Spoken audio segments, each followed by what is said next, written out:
Malam itu, hujan turun tanpa jeda di desa Gebang Mekar, sebuah dusun kecil di pinggiran Cirebon. Angin laut bercampur dengan aroma lumpur dari tambak lele milik Pak Hasan Surya, lelaki yang dikenal warga sebagai Raja Lele, pengusaha keras kepala yang tangannya kasar tapi rezekinya deras.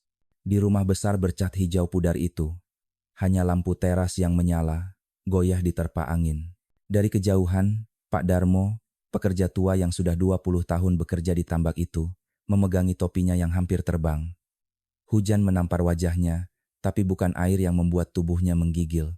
Ada sesuatu di udara malam itu, bau amis yang berbeda, lebih menusuk dari biasanya. Ia berhenti di tepi kolam besar. Airnya hitam pekat, berputar pelan seperti menyembunyikan sesuatu di bawah sana. Ikan-ikan ini, kenapa gelisah? Gumamnya lirih. Lele-lele itu meloncat tak henti, seperti dikejar sesuatu.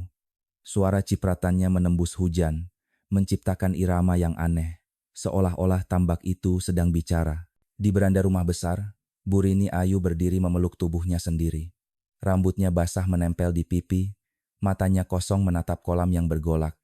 Tangannya memegang tasbih, tapi bibirnya diam.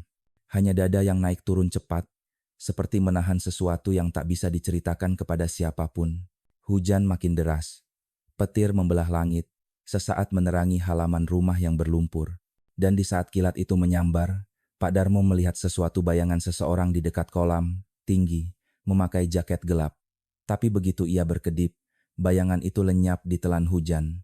Bismillah, ucapnya cepat sambil mundur beberapa langkah. Tapi sebelum ia sempat berpaling, suara tangisan pecah dari arah beranda. Suara Bu Rini. Tangisan yang bukan sekadar sedih, ada ketakutan di dalamnya. Ada kelegaan juga, seperti seseorang yang baru saja melepas beban berat dengan cara yang salah. Malam itu, desa Gebang Mekar kehilangan ketenangannya. Tak ada yang tahu, di bawah air tambak yang hitam itu, rahasia besar sedang menunggu untuk ditemukan. 10 hari berlalu, hujan telah berhenti, tapi udara masih lembab. Di warung kopi depan mushola, kabar mengalir lebih cepat dari kopi yang dituangkan. Pak Hasan belum pulang? Tanya seorang lelaki paruh baya. Belum. Motornya masih di rumah. Sandalnya pun masih basah di teras. Jawab Bu Nur Hayati, tetangga yang rumahnya bersebelahan. Katanya pergi ke kota, selayang lain. Ah, mana mungkin. Kalau ke kota, pasti pamit ke orang tambak dulu. Desa kecil itu mulai penuh desas-desus. Ada yang bilang Pak Hasan kabur karena hutang. Ada yang menuduh ia lari dengan perempuan muda dari Majalengka. Tapi tak satu pun bisa dibuktikan. Semua hanya gosip, lahir dari rasa iri dan mulut yang tak pernah mau diam. Hanya Pak Darmo yang diam. Ia tahu sesuatu tak beres. Sejak malam hujan itu, lele-lele di kolam tak pernah tenang lagi. Tiap malam, mereka bergolak seperti ada api di bawah air. Dan setiap kali ia mendekat, bau amis makin kuat. Kadang seperti darah. Di rumah besar, Bu Rini terlihat semakin pucat. Ia jarang keluar, lebih sering duduk di ruang tamu, menatap foto suaminya di dinding. Di malam-malam sepi, terdengar suara langkah kaki di dapur, lalu air mengalir di bak luar, seperti seseorang sedang mencuci sesuatu berat dan kotor. Bu, perlu bantuan? Pernah tanya Bu Nur Hayati. Rini hanya tersenyum tipis. Tidak, Bu. Hanya pakaian kerja yang kotor. Tapi tatapannya goyah, tangannya gemetar ketika memeras kain. Malam-malam berikutnya, warga mulai mendengar suara roda gerobak dari arah belakang rumah Pak Hasan. Jalannya kecil dan becek, tidak biasa dilewati malam-malam. Tapi setiap kali diselidiki, tak ada siapapun. Hanya jejak roda samar di lumpur, lalu hilang tersapu hujan. 2 hari kemudian, sebuah mobil polisi berhenti di depan rumah besar. Dari dalam keluar seorang pria tinggi, berjaket abu. Matanya tajam namun tenang. Ia memperkenalkan diri. Kompol Hendra Saputra. Kami dapat laporan tentang hilangnya Pak Hasan Surya. Bu Rini menyambutnya dengan wajah cemas. Sudah 10 hari, Pak. Saya takut ada apa-apa. Kolam itu, sejak malam hujan, ikan-ikannya seperti marah. Kompol Hendra menatap ke arah tambak. Airnya tampak tenang, tapi hanya di permukaan. Ia berjalan pelan ke tepi kolam, lalu jongkok, mengambil segenggam lumpur di tangannya. Air bisa menipu, gumamnya. Tapi lumpur selalu menyimpan kebenaran. Pak Darmo yang berdiri di belakangnya menggigil pelan. Ia tahu, sejak malam itu, Tambak ini tidak lagi sekadar kolam ikan. Ini sudah jadi kuburan rahasia, tempat di mana suara manusia bisa tenggelam tanpa jejak. Angin malam kembali berembus. Dari arah musola, suara adzan Isya menggema, melengkung di atas sawah yang gelap. Burini menunduk. Air matanya jatuh di tangan yang menggenggam tasbih. Dalam hatinya, doa dan rasa bersalah bercampur menjadi satu. Ia tahu, setiap kali ia menatap air kolam itu, bayangan wajah suaminya akan muncul bukan dalam wujudnya yang hidup, tapi dalam bentuk lain. Lumpur, bau amis, dan tatapan yang tidak akan pernah ia lupakan. Malam itu, kolam di belakang rumah besar beriak pelan, seperti sedang berbisik, dan bisikan itu terdengar seakan berkata, rahasia tidak bisa disembunyikan selamanya. Hari itu, awan kelabu menggantung rendah di atas desa Gebang Mekar. Udara basah membawa bau lumpur dan sisa pakan lele. Di halaman rumah besar milik Pak Hasan, polisi mulai memasang garis kuning. Beberapa warga berkumpul di kejauhan, berbisik-bisik sambil menatap kolam hitam yang diam seperti kaca. Kompol Hendra Saputra berdiri di tepi air, kedua tangannya disilangkan di dada. Wajahnya datar, tapi matanya bekerja tanpa henti. Ia tidak melihat hanya dengan pandangan, tapi juga dengan intuisi yang tajam. Ada sesuatu di tempat ini, sesuatu yang tak terlihat tapi menempel di udara seperti kabut. Pak, kami sudah cari di sekitar rumah. Tidak ada tanda-tanda perampokan atau pencurian, lapor salah satu anggota muda. Baik, jawab Hendra tanpa menoleh. Kita periksa bagian belakang. Jangan ada yang menyentuh air sebelum tim lab datang. Di belakang rumah, Pak Darmo menunggu sambil menunduk. Topinya ia pegang erat. Pak, sejak malam hujan itu, kolam seperti tidak tenang. Ikan-ikan meloncat terus. Saya sudah kerja 20 tahun, belum pernah lihat seperti itu. Kompol Hendra menatap lelaki tua itu dalam-dalam. Pak Darmo, malam hujan itu, Bapak lihat siapapun di sekitar sini? Darmo terdiam lama, lalu menjawab pelan. Saya sempat lihat bayangan Pak. Tinggi, jaket gelap, tapi hujan deras. Saya tak yakin. Hendra mengangguk. Catatan mentalnya bertambah. Kalau ada yang Bapak ingat nanti, sekecil apapun, sampaikan. Di ruang tamu, Burini duduk dengan kepala tertunduk. Wajahnya pucat, mata bengkak karena kurang tidur. Di hadapannya, secangkir teh manis yang sudah dingin. Bu, ujar Hendra lembut. Bisa Ibu ceritakan malam terakhir? Sebelum Pak Hasan menghilang, suara Rini nyaris berbisik. Malam itu, hujan deras. Dia baru pulang dari gudang sekitar jam 9. Kami sempat bicara. Sedikit keras. Bicara tentang apa? Masalah uang. Harga pakan naik, pekerja minta gaji tambahan. Dia marah. Lalu, dia masuk kamar. Setelah itu saya tidak dengar apa-apa lagi. Hendra mencatat cepat. Pagi berikutnya, dia tidak di tempat tidur. Motor masih di halaman. Sandalnya di teras. Sejak itu, hilang. Rini menutup wajahnya. Bahunya bergetar. Hendra menatap sebentar. Dalam setiap kasus, ia selalu melihat dua macam air mata. Air mata kehilangan dan air mata ketakutan. Dan yang mengalir di pipi Rini malam itu bukan hanya kehilangan. Ada sesuatu yang disembunyikan. Sore menjelang, hujan kembali turun. Di posko kecil depan rumah, Hendra membuka laptop dan memeriksa hasil pelacakan ponsel. Ini Pak, ujar petugas muda, menunjuk layar. Ponsel Pak Hasan, aktif terakhir jam 9:15 malam itu. Setelah itu mati total. Dan ponsel Burini masih aktif. Tapi yang menarik, selama 10 hari terakhir, beliau menelepon satu nomor lebih dari 20 kali, rata-rata tengah malam. Hendra mengerutkan kening. Nomor siapa? Nomor milik Fikri Adi Praja, pedagang lele dari pasar Cirebon. Nama itu seperti kilat di kepala Hendra. Ia pernah dengar dari warga. Lelaki muda, sopan, suka tersenyum. Terlalu ramah untuk orang yang baru dikenal. Cari tahu di mana alamatnya, perintah Hendra. Sementara itu, di rumahnya di pinggir jalan raya, Fikri sedang menimbang karung pakan lele. Tubuhnya tegap, rambut sedikit gondrong, senyumnya ramah, tapi matanya seperti mata orang yang selalu mengukur setiap kata yang keluar dari mulutnya. Ketika mobil polisi berhenti di depan rumah, senyum itu sedikit goyah. Selamat sore Pak. Ada yang bisa saya bantu, katanya ringan.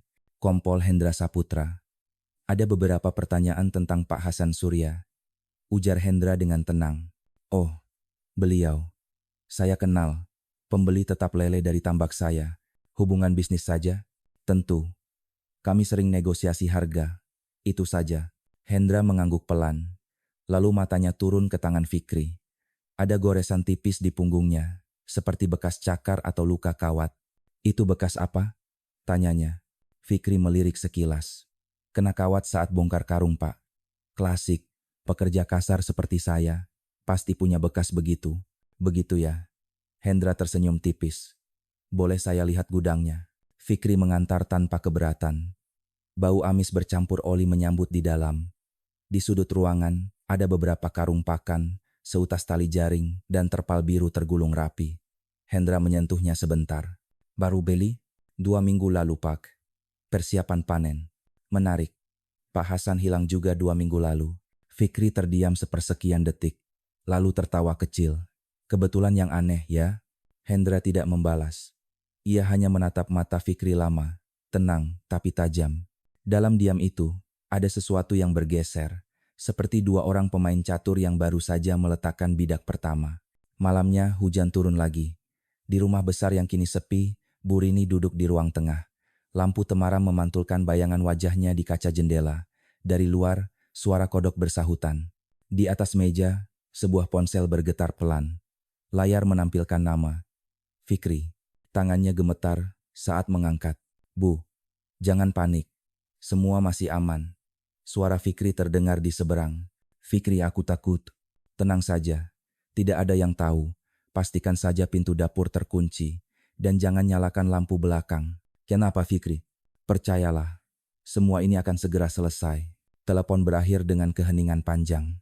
Di luar, angin meniup daun pisang hingga berdesir seperti bisikan. Dan di kolam belakang, air kembali bergolak. Lele-lele itu meloncat ke permukaan, seakan ikut gelisah mendengar percakapan manusia yang penuh rahasia. Di pos polisi, Kompol Hendra menatap layar rekaman CCTV dari jalan utama desa. Gambar buram, tapi cukup jelas. Pada malam hujan itu, motor Pak Hasan terlihat memasuki rumah jam 9 lewat beberapa menit. Setelah itu, tidak ada rekaman ia keluar lagi. Namun, di jam yang hampir sama, ada satu titik cahaya kecil di pinggir jalan belakang lampu motor lain. Berhenti sebentar, lalu padam. Hendra menghela napas. Potongan puzzle mulai menemukan tempatnya. Tapi untuk mengungkap semuanya, ia tahu ia harus menunggu waktu yang tepat. Karena, seperti kata orang tua Cirebon, air diam bukan berarti tak berarus. Kadang justru disitulah pusaran paling dalam bersembunyi. Dan malam di desa Gebang Mekar baru saja mulai berputar ke arah yang tak bisa dihentikan. Hujan telah berhenti, tapi langit desa Gebang Mekar masih kelabu. Udara dingin menggigit kulit. Di tambak lele milik almarhum Pak Hasan Surya, permukaan air tampak tenang-tenang yang menipu.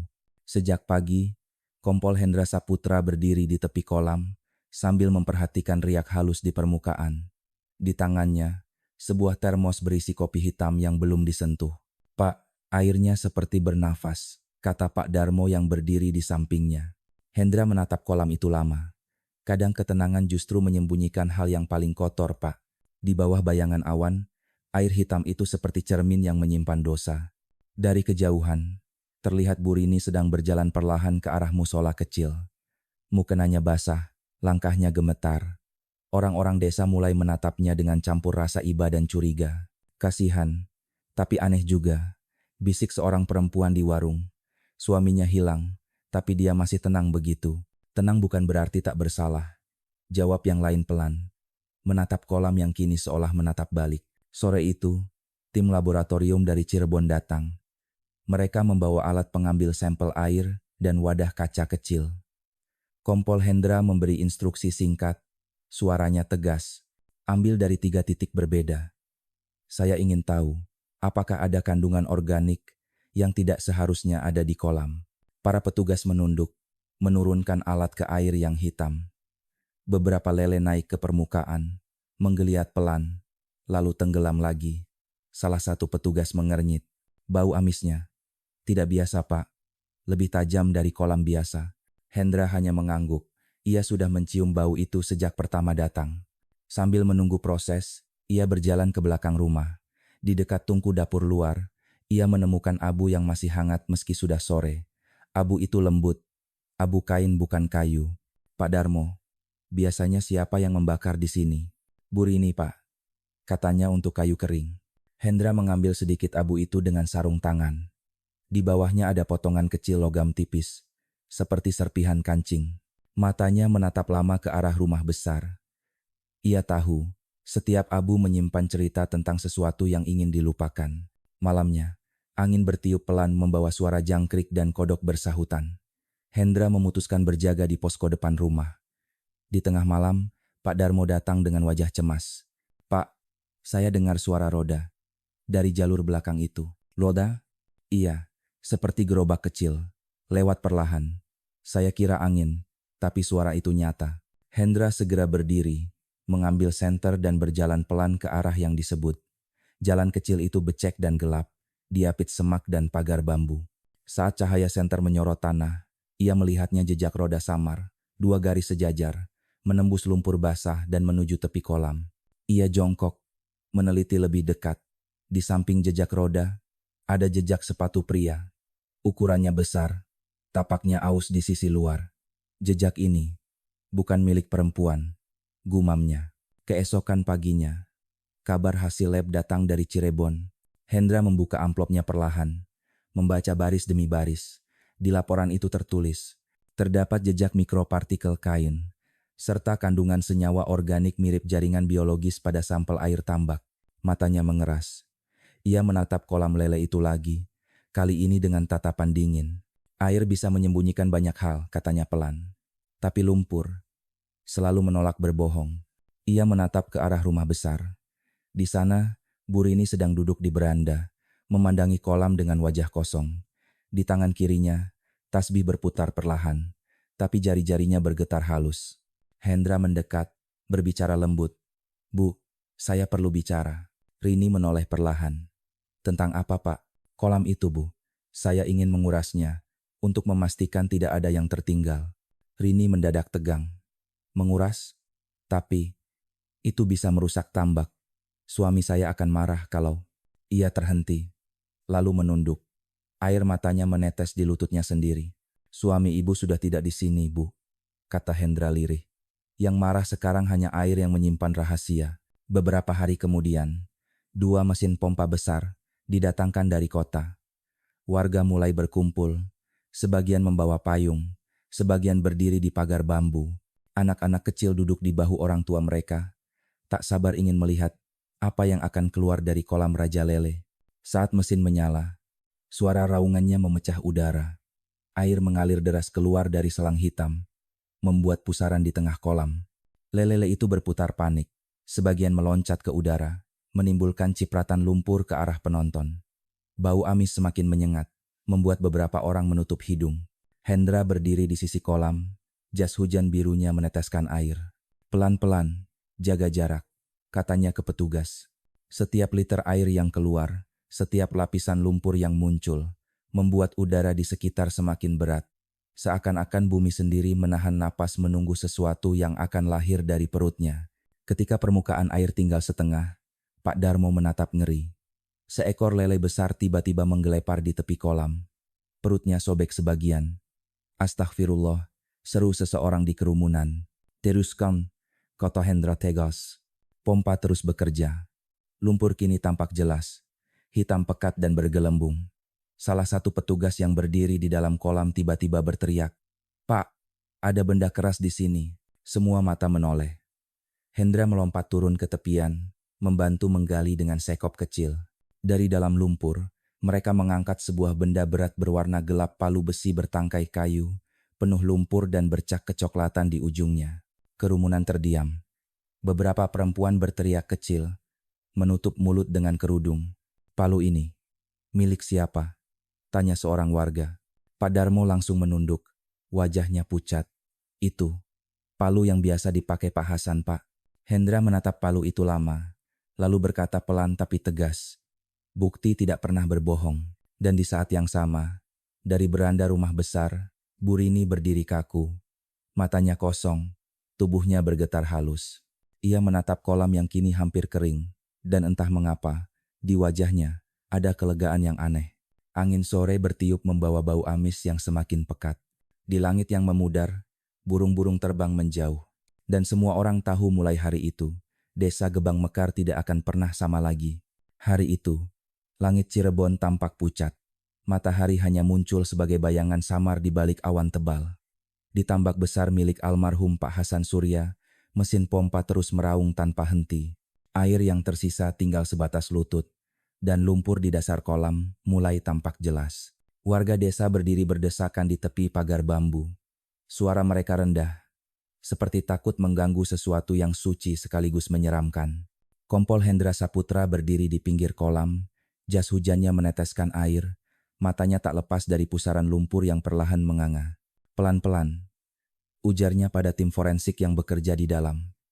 Jangan sampai ada yang terlewat. Bau amis menusuk hidung. Bau itu bukan lagi bau ikan. Itu bau yang lebih tua, lebih pekat, seperti bau rahasia yang terlalu lama dikubur. Seorang petugas tiba-tiba berteriak, "Pak, ada sesuatu di sini." Hendra segera melangkah mendekat, lumpur menempel di sepatunya. Ia jongkok, membantu menggali bersama dua anggota. Tak lama, sesuatu yang keras tersentuh sekop mereka. Angkat perlahan, dan dari balik lumpur yang pekat, muncul sesuatu kain kotak-kotak, penuh lendir, robek di beberapa bagian. Sejenak tak ada yang bersuara, lalu seorang warga perempuan menjerit, "Astagfirullah, itu bajunya Pak Hasan." Beberapa orang mundur ketakutan. Di beranda rumah besar, Bu Rini Ayu berdiri dengan wajah putih pasi.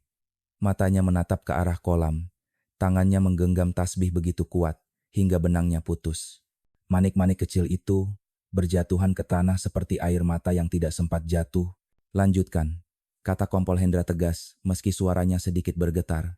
Tak lama kemudian, jeritan kedua terdengar. "Pak, ada tulang."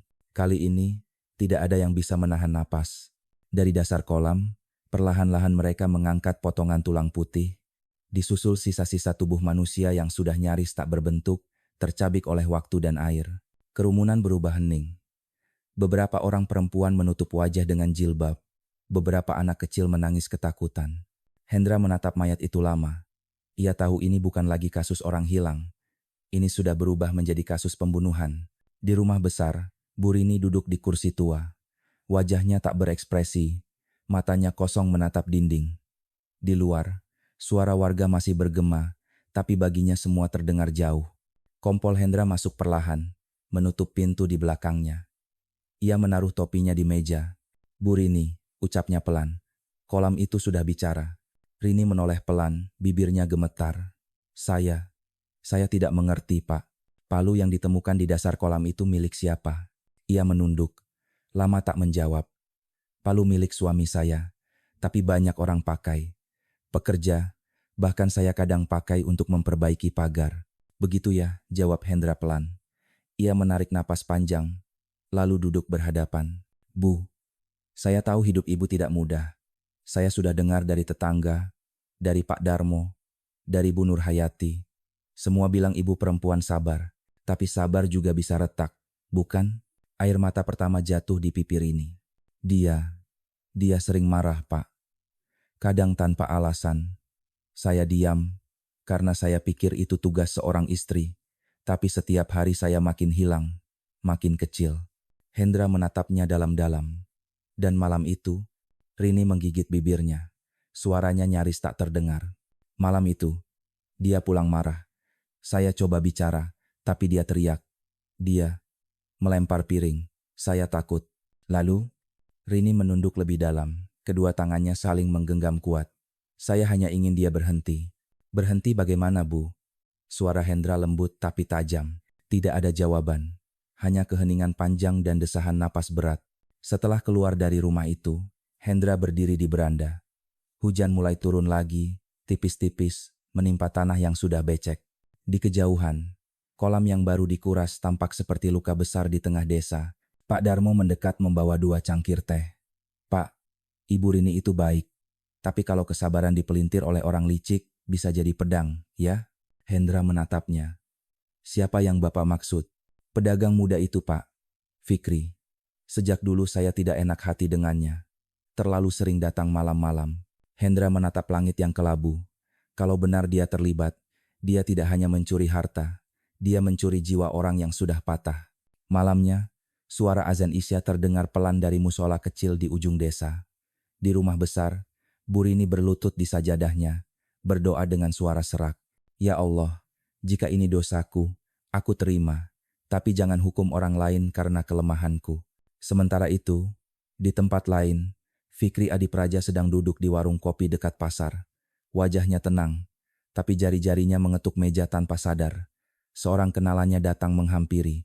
Dengar-dengar, kolam Pak Hasan dikuras. Katanya ada mayat. Fikri tersenyum tipis.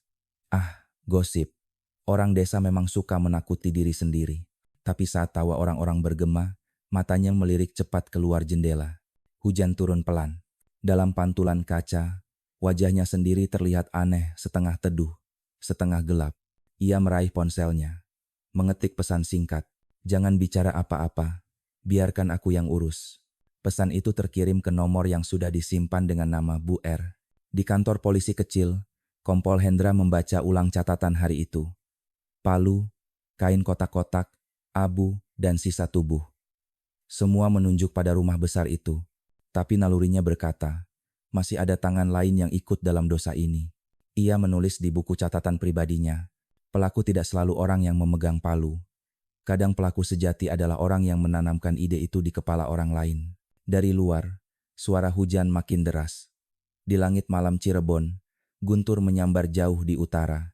Dan entah kenapa, Hendra merasa badai yang sesungguhnya belum benar-benar mulai. Angin pagi bertiup pelan di desa Gebang Mekar. Kabut tipis masih menggantung di atas sawah, tapi di halaman rumah besar milik Pak Hasan, kehidupan seperti berhenti. Kolam yang telah dikuras, kini hanya menyisakan lumpur hitam dan air genangan. Di tepinya, Kompol Hendra Saputra berdiri dengan wajah muram, menatap keheningan itu seakan berbicara dengan sesuatu yang tak terlihat. Pak, tim forensik sudah konfirmasi, ujar salah satu anak buahnya. Darah di palu cocok dengan DNA korban. Tidak ada keraguan lagi. Hendra mengangguk pelan. Dan hasil sidik jari? 2 jenis, Pak. 1 milik korban. 1 lagi belum teridentifikasi. Cari tahu, katanya singkat. Ia menatap ke arah rumah, di mana Burini duduk termenung di beranda. Sudah 3 hari perempuan itu nyaris tak bicara. Kadang hanya memegang tasbih, kadang hanya menatap kolam yang kini tak berair. Namun setiap kali nama Fikri Adipraja disebut, tangannya akan gemetar halus seperti daun yang tahu badai sedang mendekat. Sore itu, Hendra datang ke rumah Fikri. Rumah sederhana di pinggir jalan raya, diapit gudang kecil berisi karung pakan dan jaring ikan. Fikri sedang mencuci motor pikapnya. Saat melihat mobil polisi berhenti di depan rumah, senyumnya muncul lebar, tapi kaku. Wah, Pak Hendra, sudah seminggu ini ramai ya soal tambak itu. Saya juga ikut prihatin. Boleh saya bicara sebentar? Suara Hendra datar. Mereka duduk di teras. Hendra membuka map berisi beberapa foto. Kau kenal benda ini? Foto pertama. Palu penuh lumpur. Fikri menghela napas. Saya lihat di berita, Pak. Tapi saya tidak tahu apa-apa soal itu. Dan ini? Foto kedua. Potongan kain kotak-kotak yang ditemukan di kolam. Fikri memicingkan mata. Itu baju kerja, kan? Banyak orang pakai model begitu. Hendra tidak menjawab. Ia membuka halaman berikutnya, memperlihatkan catatan panggilan telepon dari ponsel Burini. Selama 10 hari sebelum suaminya hilang, ada 20 kali panggilan tengah malam ke nomor ini, katanya sambil menunjuk deretan angka di layar. Nomor milikmu. Kali ini, senyum Fikri pudar. Kami cuma bicara soal harga ikan, Pak. Kadang Burini butuh saran tentang pakan. Jam 2 pagi. Potong Hendra tayam. Fikri terdiam sejenak, lalu menunduk, memainkan cincin di jarinya. Dia sering tidak bisa tidur, Pak. Kadang butuh teman bicara. Saya hanya kasihan. Kasihan. Kata itu bergaung lama di kepala Hendra. Ia sudah sering mendengarnya dan tahu bahwa kasihan seringkali hanyalah topeng dari keinginan lain yang lebih gelap. Malamnya, Hendra memutuskan untuk mengintai rumah Fikri. Dari mobil yang diparkir di seberang jalan, ia melihat lelaki itu mondar-mandir di gudang hingga larut malam. Sekitar pukul 11, Fikri menelpon seseorang. Melalui alat penyadap yang baru dipasang, suara dari seberang terdengar jelas. Tenang, Bu. Tidak ada yang tahu. Polisi cuma mencari bukti, bukan kita. Aku tidak kuat, Fikri.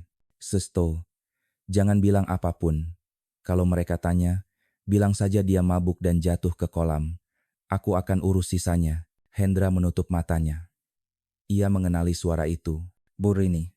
Keesokan harinya, ia memanggil Bu Rini ke kantor desa untuk pemeriksaan lanjutan.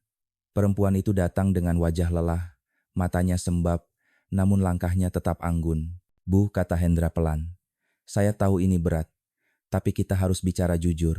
Semakin lama ibu diam, semakin berat beban di pundak. Rini menatap lantai. Saya sudah bilang semua yang saya tahu. Hendra membuka map, menaruh transkrip panggilan di atas meja. Lalu ini, suara ibu semalam. Rini kaget. Bibirnya terbuka, tapi tak ada suara keluar. Ibu bicara dengan Fikri. Bukan, tanya Hendra. Dia bilang, aku akan urus sisanya. Apa maksudnya? Tangannya gemetar. Air matanya menetes di atas kertas. Saya tidak tahu harus bagaimana. Dia bilang semua akan beres. Saya hanya perlu diam. Diam tentang apa, Bu? Tentang malam itu. Tentang Palu. Tentang darah yang sulit ia bersihkan dari lantai dapur. Di luar ruangan, Pak Darmo menunggu dengan wajah khawatir. Ia mendengar sebagian percakapan itu dan menunduk dalam-dalam. Pak Hendra, katanya pelan ketika penyidik keluar. Saya tahu Fikri bukan orang bersih. Dulu dia pernah ribut soal harga ikan. Sampai hampir berkelahi dengan Pak Hasan. Tapi entah kenapa, setelah itu malah sering datang ke rumah. Malam-malam pula, Hendra mencatat. Ada yang aneh dari kunjungannya.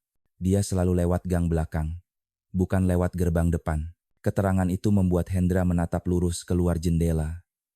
Di pikirannya, potongan-potongan gambar mulai bersatu. Palu, abu, panggilan tengah malam, dan jalan belakang yang sepi. Sore itu, hujan kembali turun. Hendra memutuskan untuk memeriksa kembali gudang Fikri kali ini dengan surat resmi. 2 polisi ikut bersamanya. Fikri tampak terkejut saat mereka datang. Ada apa lagi, Pak? Pemeriksaan tambahan. Jawab Hendra singkat. Mereka menggeledah setiap sudut gudang. Di bawah tumpukan karung pakan, seorang polisi menemukan sarung tangan karet berlumur lumpur. Hendra mengambilnya hati-hati. Kapan terakhir kali kamu pakai ini? Fikri berusaha tersenyum. Itu, punya pekerja. Saya tidak tahu, tapi kenapa ada bercak merah di dalamnya? Senyum Fikri perlahan lenyap. Malam itu, Hendra duduk sendirian di posko. Lampu neon bergetar pelan. Di tangannya, sarung tangan itu tergeletak di dalam kantong bukti. Di luar, hujan turun semakin deras, menimpa atap seng hingga terdengar seperti ribuan ketukan palu. Ia membuka buku catatannya, menulis. Ada 2 jenis pelaku, yang satu memegang senjata, yang lain memegang hati. Dan di dalam pikirannya, ia tahu malam berikutnya, ia akan memanggil Fikri Adipraja secara resmi. Bukan lagi sebagai saksi, tapi sebagai tersangka. Ruang interogasi kantor polisi kecil di Gebang Mekar malam itu terasa lebih dingin dari biasanya. Lampu neon menggantung rendah, memantulkan cahaya putih di meja logam yang dingin. Di satu sisi meja, Fikri Adipraja duduk dengan tangan terborgol. Senyum yang biasanya ia bawa kemana-mana kini hilang. Berganti sorot mata cemas yang terus berlari ke segala arah. Di sisi lain, Kompol Hendra Saputra duduk tegap. Matanya tenang tapi menusuk.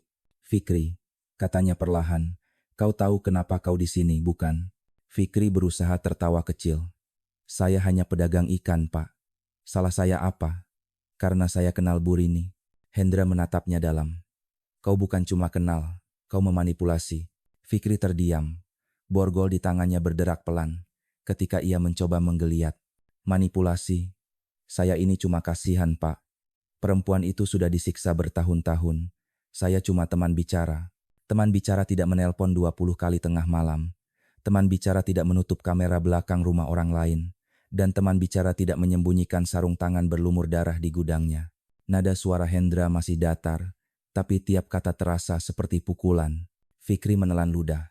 Bapak terlalu jauh menuduh. Saya bahkan tidak di sana malam itu. Hendra membuka map tipis, mengeluarkan foto dari laboratorium forensik. Ini jejak sepatu dari gang belakang rumah. Ukurannya 42. Solnya aus di sisi luar. Sama seperti sepatu yang kau pakai sekarang. Suara detik jam di dinding tiba-tiba terdengar jelas. Fikri memejamkan mata sejenak, lalu tersenyum getir. Kalaupun saya di sana, itu bukan kejahatan. Saya cuma ingin memastikan dia aman. Saya takut Pak Hasan marah lagi. Aman? Hendra mencondongkan tubuh ke depan. Atau memastikan rencanamu berjalan mulus? Beberapa jam sebelumnya, Bu Rini Ayu juga dipanggil ke ruangan sebelah. Di sana, ia duduk bersama penyidik perempuan. Wajahnya pucat dan matanya sembab. Di tangannya, tasbih yang sama terus berputar tanpa sadar. Bu Rini, kata penyidik lembut. Kami hanya ingin mendengar cerita dari ibu sendiri. Tidak ada yang akan menghakimi. Rini menarik napas panjang. Saya tidak pernah berniat membunuh. Tapi ibu mengaku memukulnya. Iya, tapi hanya sekali. Saya tidak tahu dia akan mati. Tangannya menutup wajahnya.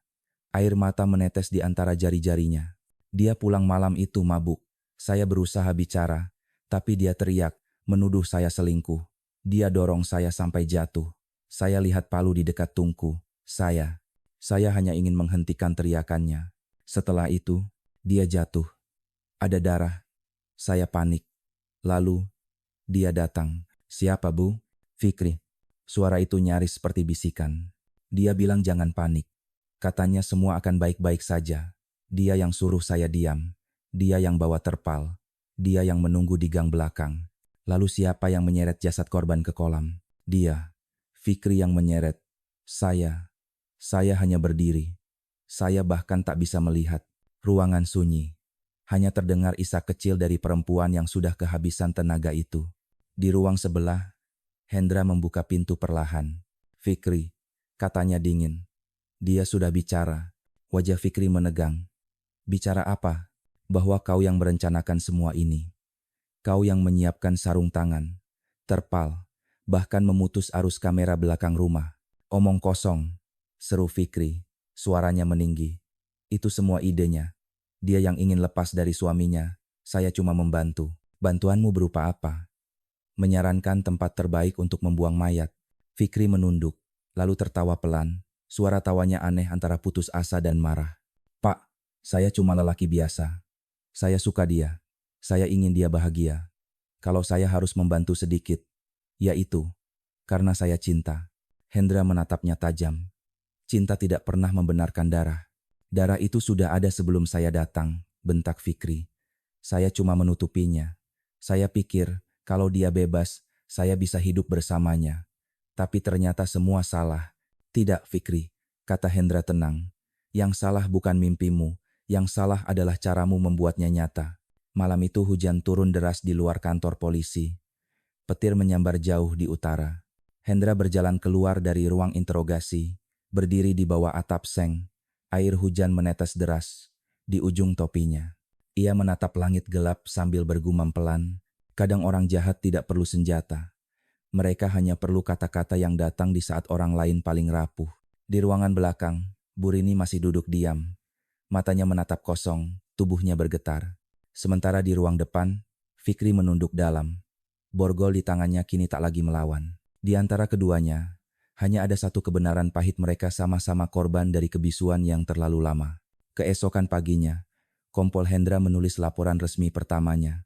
Motif awal, manipulasi emosional. Pelaku intelektual, Fikri Adipraya. Pelaku langsung, Rini Ayu.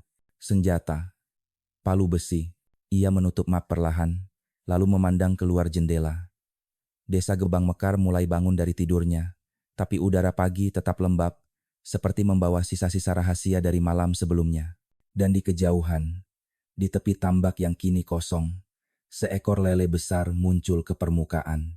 Ia berputar perlahan, lalu tenggelam lagi, meninggalkan riak kecil seolah alam sendiri sedang berdoa untuk jiwa-jiwa yang tenggelam di bawahnya.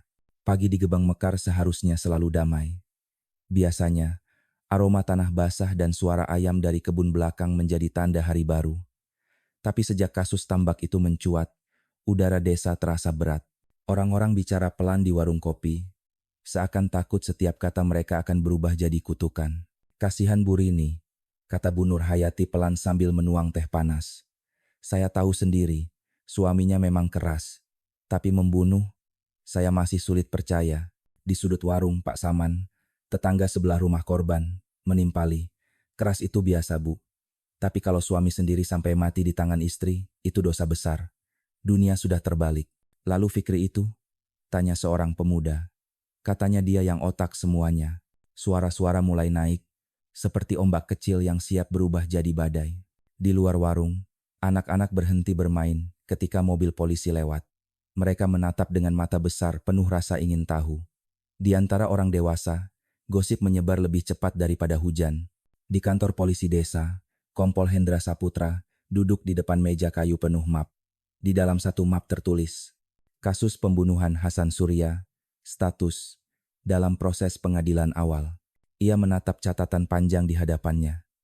Nama-nama, tanggal, jam, hasil forensik, dan transkrip panggilan.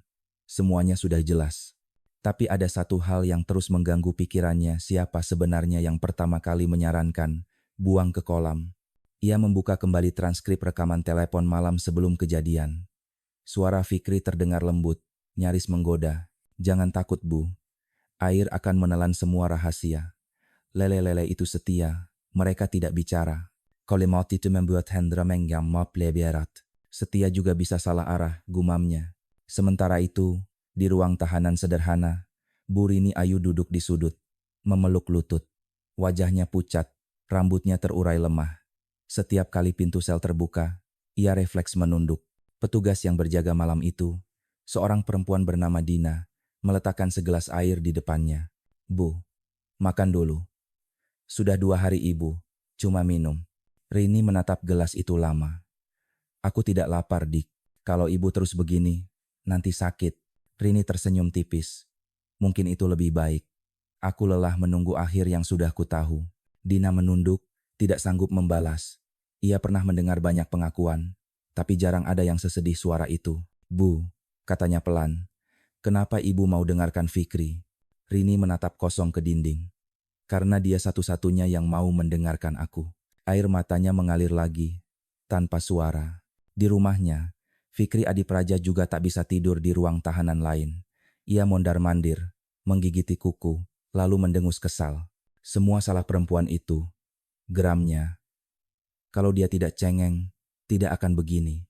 Seorang polisi muda yang berjaga mendengarnya dan berbisik pelan pada rekannya. Kau dengar? Dia bahkan tak merasa bersalah. Rekannya menjawab, orang seperti itu lebih berbahaya dari pembunuh bersenjata. Mereka bisa merusak tanpa menyentuh. Sore harinya, Kompol Hendra mengunjungi Bu Nur Hayati, tetangga lama korban.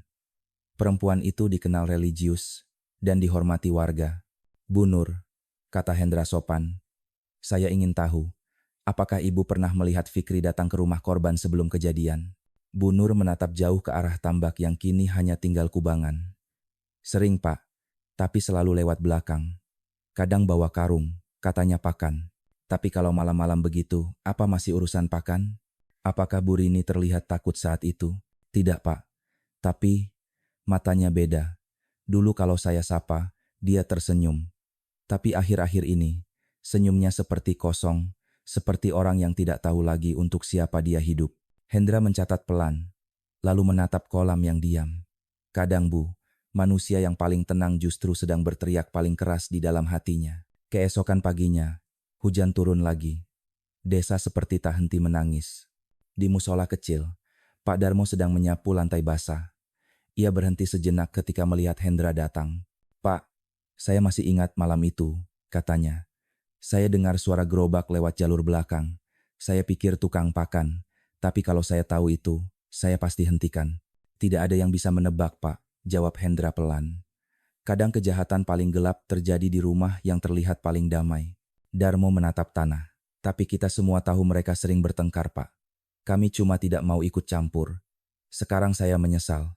Diam kami mungkin ikut membunuh. Kata-kata itu menusuk hati Hendra. Ia tahu, dalam setiap tragedi, ada pelaku yang mengayunkan tangan dan ada penonton yang memilih diam. Keduanya sama-sama memberi ruang bagi kejahatan tumbuh. Malamnya, Hendra menulis di buku catatannya lagi. Masyarakat terbagi, sebagian menyalahkan, sebagian iba. Tapi kebenaran tetap di tengah sunyi. Tidak memihak siapapun. Ia menatap keluar jendela posko. Desa Gebang Mekar kini seperti panggung yang kehilangan cahaya. Di tambak yang dulu menjadi sumber rezeki, kini hanya ada air hujan yang menggenang. Angin malam meniup bau amis samar yang belum juga hilang. Semua orang menunggu siapa yang akan dihukum, gumam Hendra.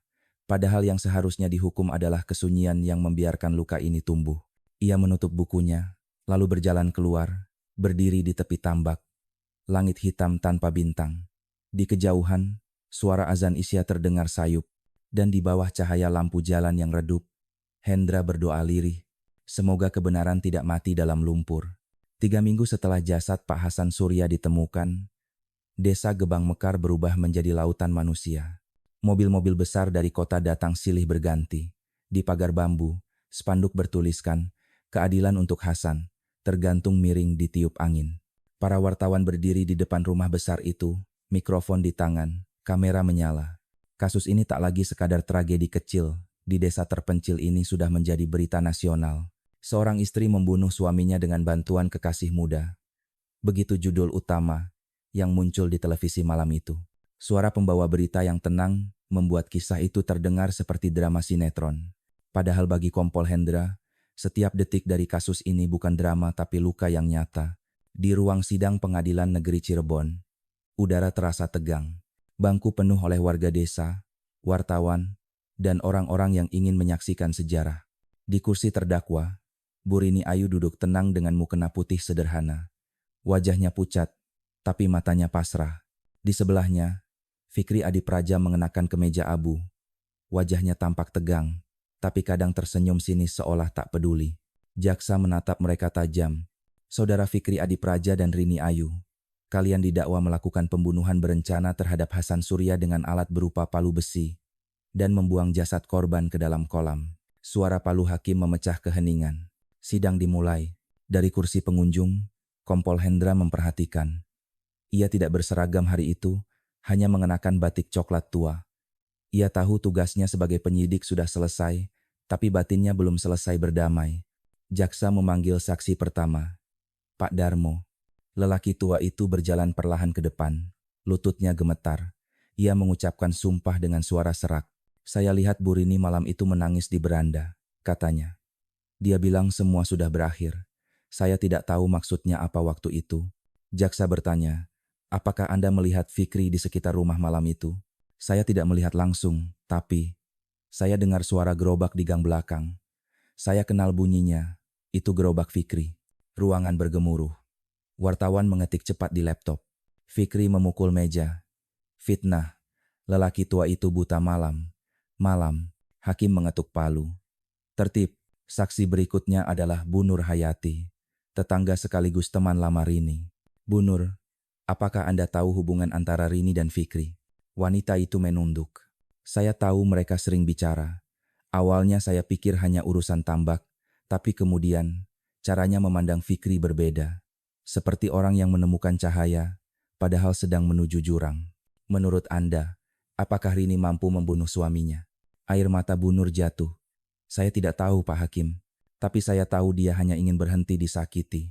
Kalau itu dosa, biarlah Allah yang menilainya." Sore itu, berita sidang memenuhi layar televisi dan media sosial. Cinta terlarang berujung maut di Cirebon. Bu Rini, istri setia atau pembunuh dingin? Orang-orang berkomentar dari jauh, menilai tanpa tahu cerita sebenarnya. Ada yang mencaci, ada yang menangisi, ada pula yang menjadikannya bahan candaan. Di warung kopi, Pak Saman menepuk meja. "Lihat, semua perempuan sekarang pakai alasan disiksa untuk membunuh suami. Ini bahaya." Sementara di musola, Bu Nur Hayati berdoa lama, memohon agar Tuhan mengampuni mereka semua, bahkan yang hanya tahu separuh cerita, tapi berani menilai seolah tahu semuanya. Di ruang tahanan pengadilan, Bu Rini duduk sendiri setelah sidang hari pertama. Ia menatap keluar jendela kecil, melihat langit senja di atas Cirebon yang kemerahan. Dari kejauhan, suara azan maghrib terdengar.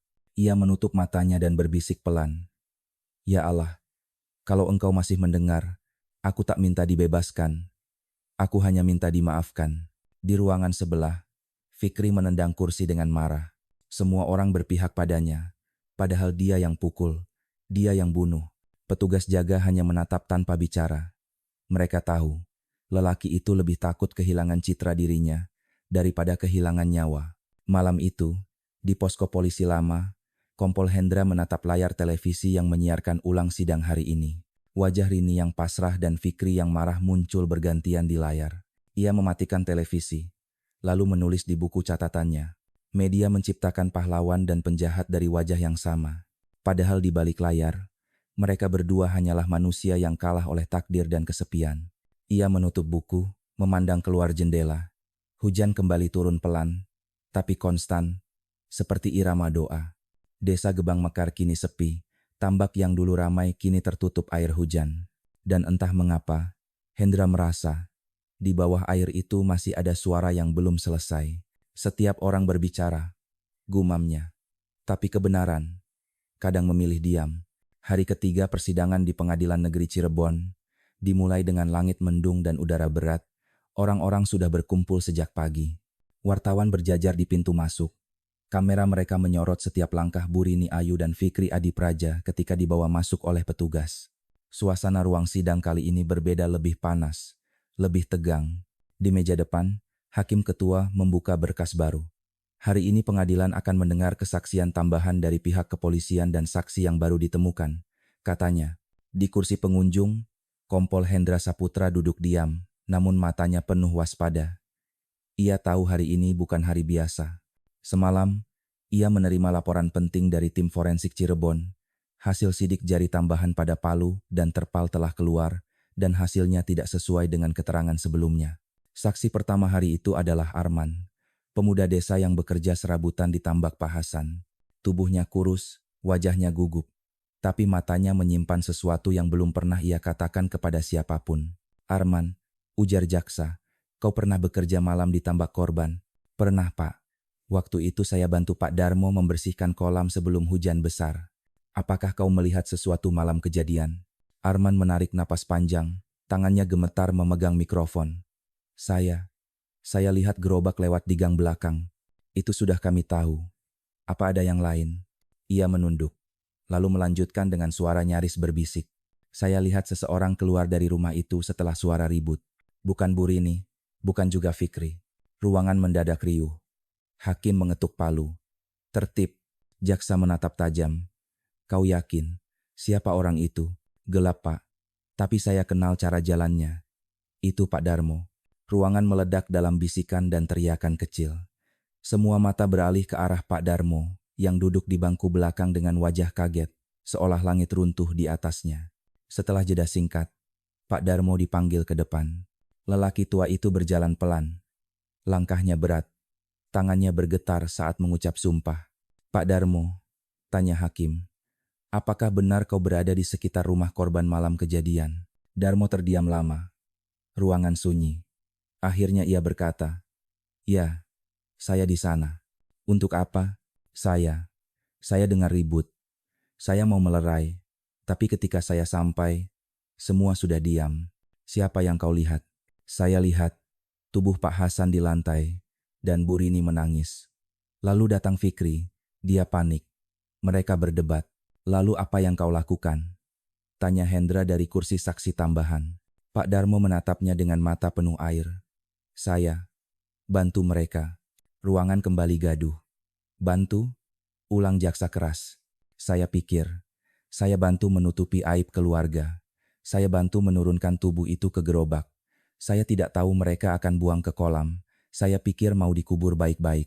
Air mata mengalir di wajah lelaki tua itu. Saya salah, Pak. Saya pikir saya menyelamatkan mereka.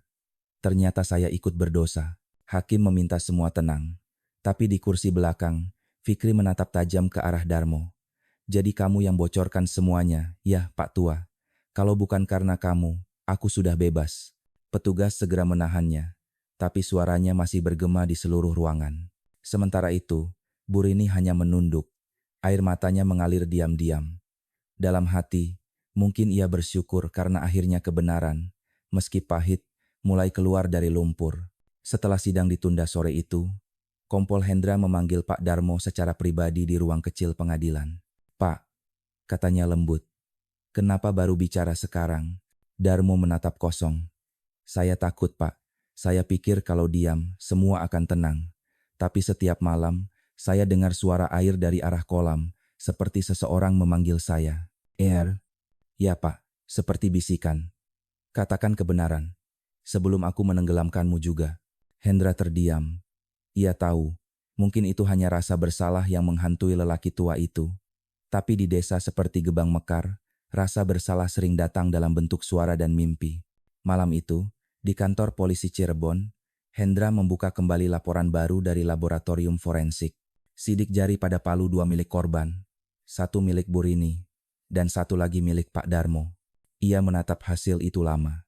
Jadi dia bukan hanya membantu, gumamnya. Dia ikut memegang palu setelahnya. Namun di bawah catatan itu, ada tambahan dari teknisi laboratorium. Bekas darah pada palu tidak seluruhnya kering bersamaan. Ada 2 lapisan waktu berbeda. Artinya ada 2 kali pukulan. Keesokan paginya, Hendra menemui Bu Rini di ruang tahanan pengadilan. Bu, katanya hati-hati. Saya harus tanya hal terakhir. Rini menatapnya dengan mata lelah. Tentang apa, Pak? Palu itu. Ibu pukul sekali, bukan? Iya. Setelah itu, ada yang memastikan dia benar-benar mati. Rini membeku. Bibirnya gemetar. Saya tidak lihat. Tapi saya dengar bunyi kedua setelah saya pergi ke dapur. Dan siapa yang masih di ruangan itu? Fikri. Dan Pak Tamu. Suara itu pelan, tapi cukup untuk membuat Hendra menghela napas panjang. Kebenaran ternyata lebih rumit dari dugaan siapapun. Sore itu, Hendra menulis di buku catatannya, tidak ada pembunuhan yang dilakukan oleh satu tangan. Ada tangan yang memukul, tangan yang menutup, tangan yang diam, dan tangan yang menyesal. Ia menutup buku itu perlahan. Di luar, langit Cirebon berubah jingga kemerahan. Desa Gebang Mekar terlihat dari jauh, dikelilingi sawah dan air tambak yang memantulkan cahaya senja. Dan di tengah keindahan itu, Hendra tahu masih ada dosa yang belum sepenuhnya terungkap. Air bisa jujur, katanya pelan. Tapi manusia, belum tentu. Hari keempat sidang, langit Cirebon kelabu, angin laut membawa bau asin bercampur lumpur. Di halaman pengadilan, ratusan orang berdesakan. Ada yang membawa spanduk bertuliskan, hukum seadil-adilnya. Ada juga yang menulis, Burini korban, bukan pelaku. Suara mereka bertabrakan seperti 2 ombak saling menghantam di muara. Di dalam ruang sidang, suasana panas. Wartawan memenuhi bangku belakang, mikrofon berjejer seperti senjata. Hakim membuka sidang dengan suara berat. Sidang hari ini akan mendengarkan pernyataan akhir dari para terdakwa dan saksi tambahan sebelum putusan. Kompol Hendra Saputra duduk di barisan depan, tangannya menggenggam catatan. Ia tahu hari ini bisa menjadi akhir atau justru awal dari sesuatu yang lebih gelap. Saksi pertama, Pak Darmo. Lelaki tua itu tampak lebih tenang dari kemarin, seolah sudah berdamai dengan ketakutannya. Ia menatap hakim, lalu mulai bicara dengan suara parau. Yang mulia, saya tidak pantas disebut saksi. Saya bagian dari dosa ini. Ruangan hening. Saya datang malam itu bukan untuk membantu. Saya datang karena Fikri memanggil saya. Untuk apa? Tanya hakim. Dia bilang Pak Hasan jatuh, butuh dibantu. Tapi waktu saya masuk, saya lihat Burini berdiri dengan wajah ketakutan. Palu sudah di tangannya, darah di lantai.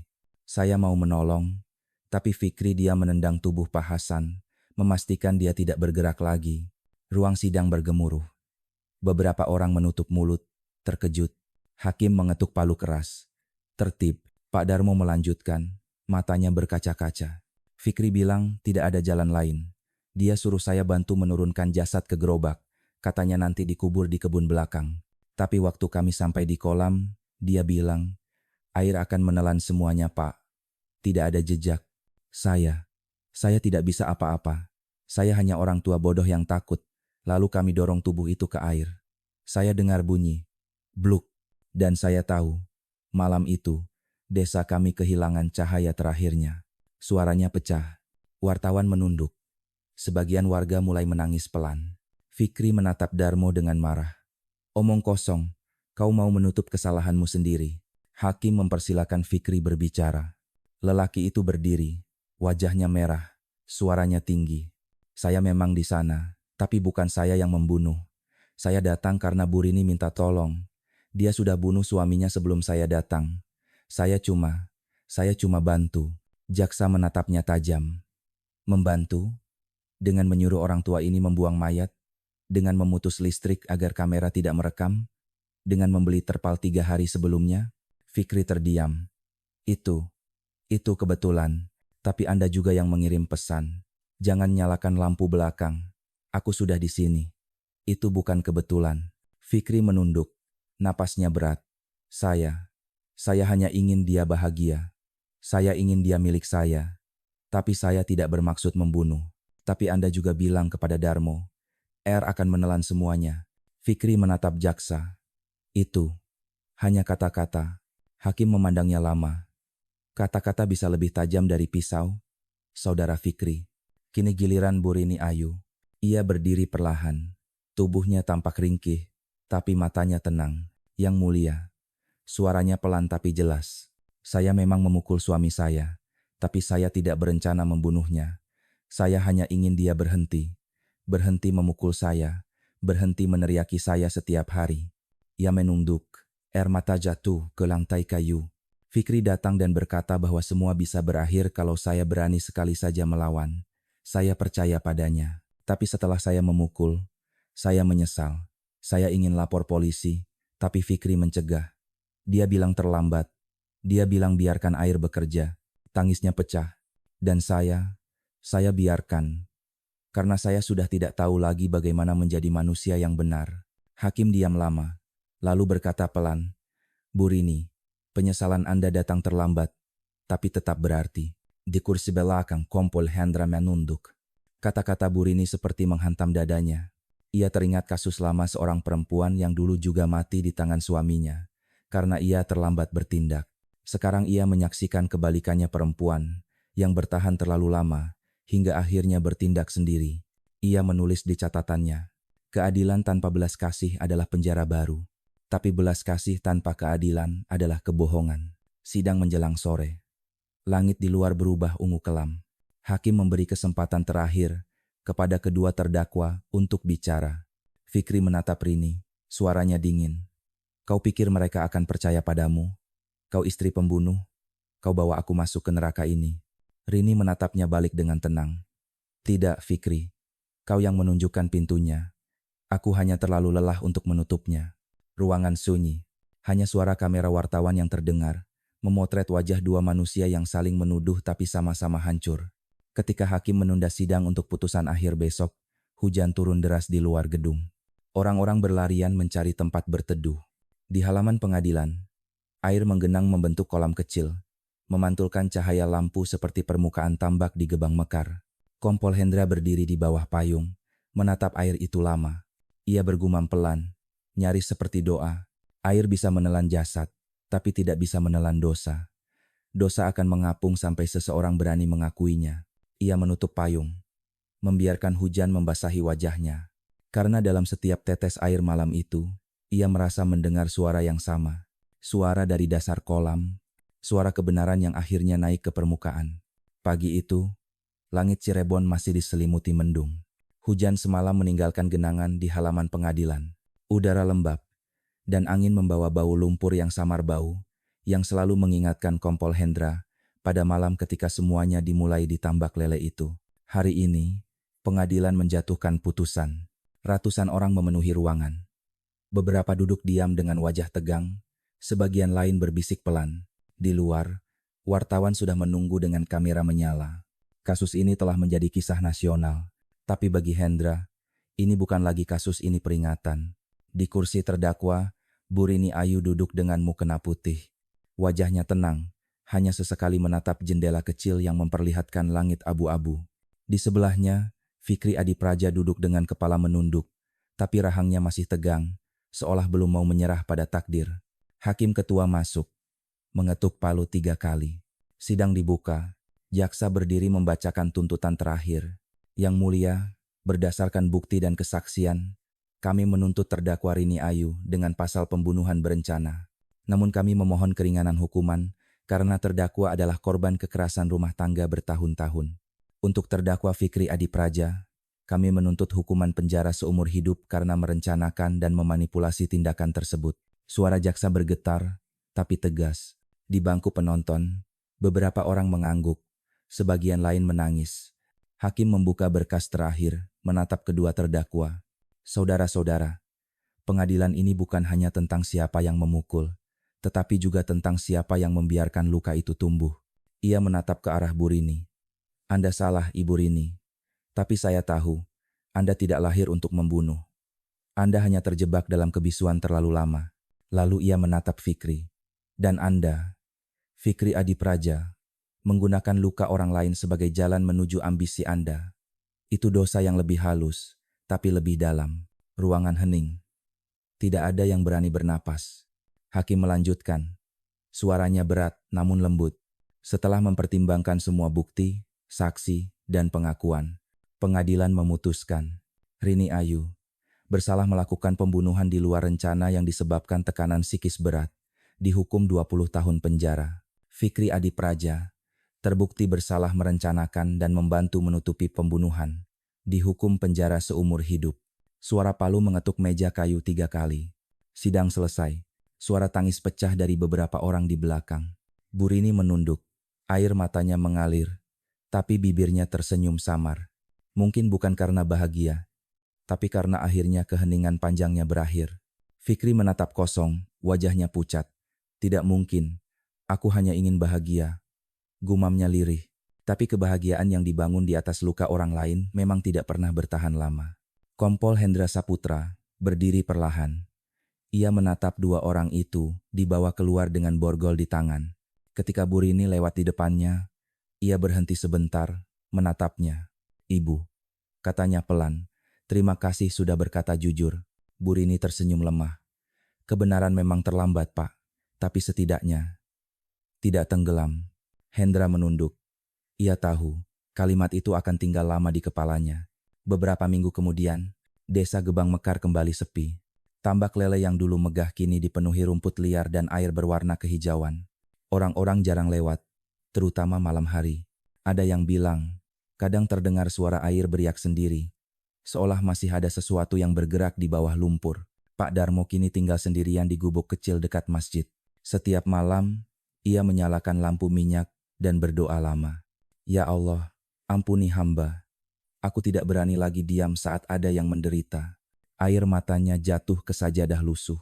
Sementara Bu Nur Hayati mulai mengajar anak-anak desa membaca Al-Quran. Kadang ia bercerita pelan. Jangan biarkan tangisan tetangga kalian jadi lagu malam. Karena diam kita bisa membunuh seseorang perlahan. Anak-anak mendengarkan. Sebagian belum mengerti, tapi wajah mereka serius. Di kantor kecilnya di kota Cirebon, Kompol Hendra menutup berkas kasus terakhir. Di halaman depan map, ia menulis kalimat yang tak pernah ia tulis sebelumnya. Kebenaran tidak pernah mati di air. Kadang ia tenggelam lama, tapi suatu hari akan muncul lagi di permukaan, menatap kita dan bertanya, apa yang kau lakukan ketika mendengarnya menangis? Ia menutup map itu perlahan, lalu berdiri menatap jendela. Dari kejauhan, awan menggulung di atas sawah Gebang Mekar. Cahaya senja memantul di permukaan air tambak yang tenang. Tenang di luar. Tapi di dasar, mungkin masih ada gelombang kecil. Gelombang yang membawa cerita tentang seorang istri, seorang lelaki muda, dan seorang suami yang terlalu keras untuk mendengar. Dan di atas semuanya, hanya ada satu suara yang tersisa.